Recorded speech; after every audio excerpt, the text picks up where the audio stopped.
Hi, everybody, and welcome to Shelley's Everyday Adventures. This is episode 4 in a video series that I have created. The first one was an intro to myself and the series. The second episode was in Reinventing Yourself Over 50. The third one was Biggest Lessons I've Learned from Over 30 Years of Marriage. This is episode 4, and I want to talk about embracing growth and change. Before we go any further, could you please just do me one small favor and hit the subscribe button? And I hope you stay to the end of the video. I've got a lot of fun things to talk about, a lot of good things to talk about. So as we grow older, we start to become, some of us do, insecure about our place in life and what's happening in our lives. We have raised our children. We are many times in empty nests, and we're trying to figure out where we're supposed to go from there and how should we embrace new growth and the changes that have come into our lives. So over the years, my perspective has changed a lot. I have become more forgiving. I have become less judgmental. My perspective on life, after having lived it and been through things, I have come to accept that there are a lot of things that are not within our control. And there are a lot of people who are not, I'm not going to say they're not as smart. They're not as wise. They haven't lived enough life. I remember a specific time, my daughter's teenage years, I remember telling her something and she looked at me and she was so angry. She said, "You think you're smarter than me." And I said, "Honey, I'm not smarter than you. I've just lived longer than you. I've seen this movie before. I know how it ends." Just the other day, she brought that back to me. She now has 3 children, the oldest being 14, and her 14-year-old said those words to her. And she said the same thing that I said to her. And she said, "It's so true, Mom." But they got to get some age on them, some wisdom. And that's what we have. Over 50, we have some wisdom. So that's one of the things, I wanted to talk about. I have gained knowledge. I've watched others struggle. I've struggled. I I've gotten more perspective on things, and I'm sure that you have as well. So I'm going to share a personal story with you, and it's very personal and dear to me, and it was quite a struggle. I don't. So I was born and raised on a farm. My family. I was born in the 60s. My family moved up from Appalachia. Both sides of my family are from that area, West Virginia, Virginia, Kentucky, right in that area. Some of my ancestors were coal miners, and many of them were farmers, and they struggled. I have since been back to my father actually owns the homestead where my grandfather was born. He was born in 1912, and he actually owns it. But and I've been back there, and I saw the little cabin that he was born in, and I know he had a lot of siblings, and I saw the struggle, that it was. So anyway, I was raised on this farm with an Appalachian background. To some, that may not make sense. You may not understand, but the Appalachian people are very tough and they're very determined and they're very strong minded and they've survived a lot of things.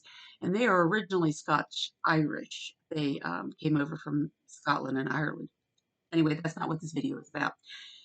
So I grew up on a farm where we raised our own meat, we raised our own food. Um, Everything was pretty much, we did it ourselves. And I started when I was about 12, I started milking cows. Now, some may say that's child labor, but no. I enjoyed it because I had a little bit of money in my pocket. They paid me, and it taught me work ethic. And I think everybody should know work ethic. So they didn't overwork me or anything, but they taught me how to work and how to earn money, which is something that I feel is extremely important. But anyway, looking back, I grew up here. I started working on the farm. I got married at 18, stayed on the farm. I milked cows up until I thought it was 2012, but my sister said it was 2013. So that was my life. Now, yes, I did odd jobs and side hustles my entire life to add to the money because at some point it wasn't enough to do the things that I wanted to do. I mean, it's a farm, so it wasn't like we were getting rich, okay? But we were rich by some standards. Not gonna lie. We were rich by some standards. However, in 2013, the biggest, most devastating thing happened to me in my entire life. We ended up selling the cows, and it was a decision that my father made, and it was not made lightly. It was made over years, and there were so many regulations and so many things that were going on at the time that we just didn't have the money to sink back in. It was time to actually sink more money into the business to be able to milk the cows properly. We had about 300 head, and me and my sister were milking, and our husbands would help. And it was time to sink money into it. And he came to us and he said, "What do you girls want to do? None of your kids are going to do this job." And we both were, it was a tough decision. We wanted to give it up because part of us, part of it was like, well, working 7 days a week kind of sucks and different things. So we ended up, he sold them. I spent 6 months, when I say to you, I spent 6 months in bed in a deep depression. I mean, I did. Sorry, not trying to get into this, but anyway, so I spent about 6 months in bed being depressed. And thank God for my husband because he was always there and encouraging me to move. Give me a second, I'm sorry. Still gets to me. Anyhow, a friend of mine came by one day to visit and she said, I'm driving a school bus. And I said, well, I don't know if I really want to drive a school bus. Not really a big fan of other people's kids. I'm okay with mine and I'm okay with my grandkids, but I'm not a fan of other people's kids. She said, I'm telling you, you can do it. It's the same schedule as milking the cows. Morning and evening, you have the middle of your day free. You need to try it.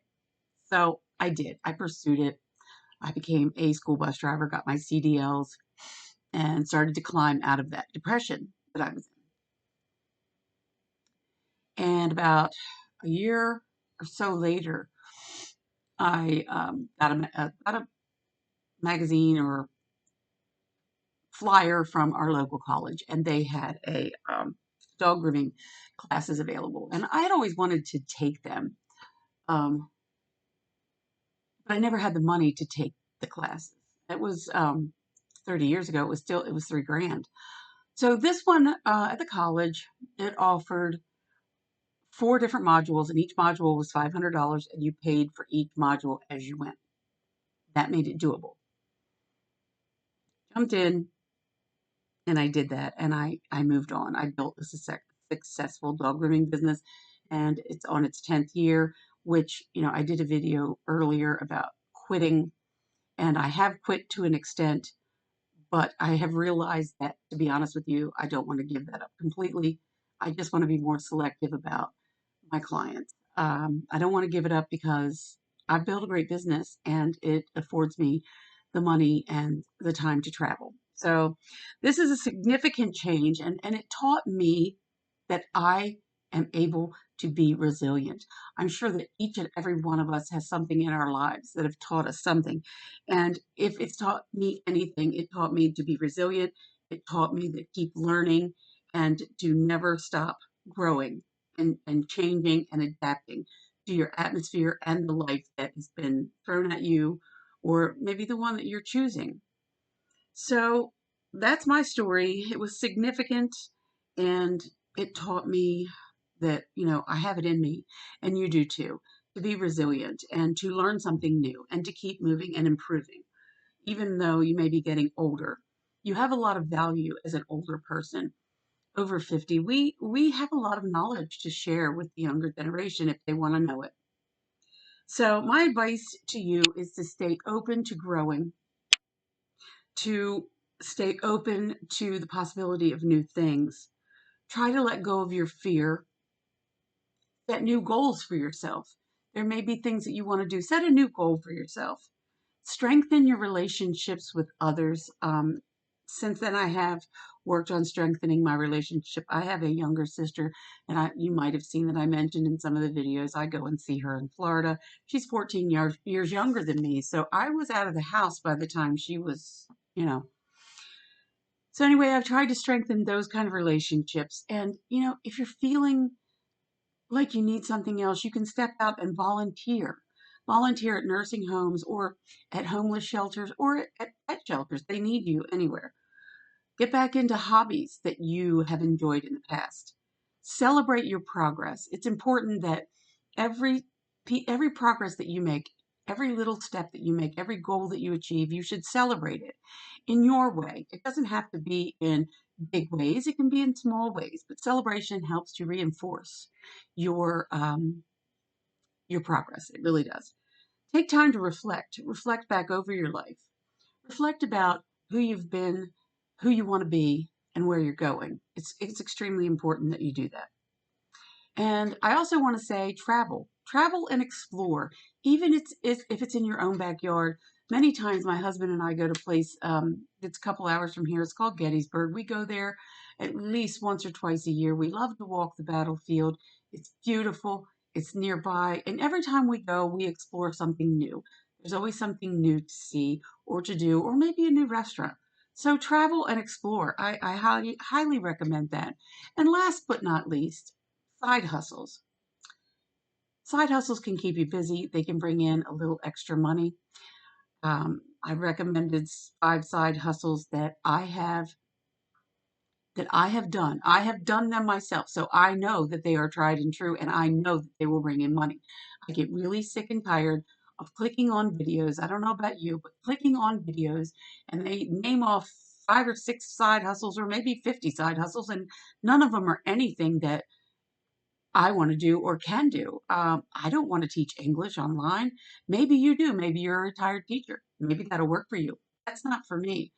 Um, I I listed off a few. I listed off dog or pet nail trimming business.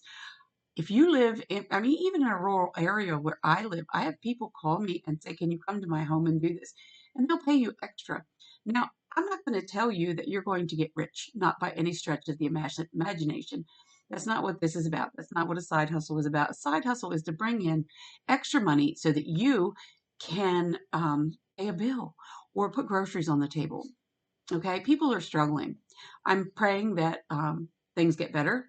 I hope that they will. I feel that they will, but we don't know that to be sure. Life is a very uncertain thing, to be quite honest. So visit my side hustle, 5 side hustles. I even added a couple more. And also, I'm going to do a video series on these side hustles. And I will talk about each one of them and I will demonstrate to you how to make it work. I will give you the cost analysis of getting started so that you will know what you're getting into. You don't want a side hustle that's going to cost you a lot of money to get into. You don't want to spend thousands of dollars to get into a side hustle. The nail trimming thing, you can get into that if you buy muzzles and a couple of nail trimmers. I'm going to say $50. Very inexpensive. But anyway, I digress. This is about embracing growth and change. I hope that you will do that. I sincerely hope that you don't just, I don't know, just wither up and let age and growing older kick your butt. Don't let it do it. You've got way too much to offer and you've got way too much life left. So, having said that, um, if you wouldn't mind, again, I did say at the beginning of the video, could you please hit subscribe? I would really appreciate it. It helps the algorithm. And maybe in the comments, just put a hi or, thanks for the video or whatever. I would really appreciate that. I want to thank you guys for your time. I want to thank you for being here, and I will see you in the next video.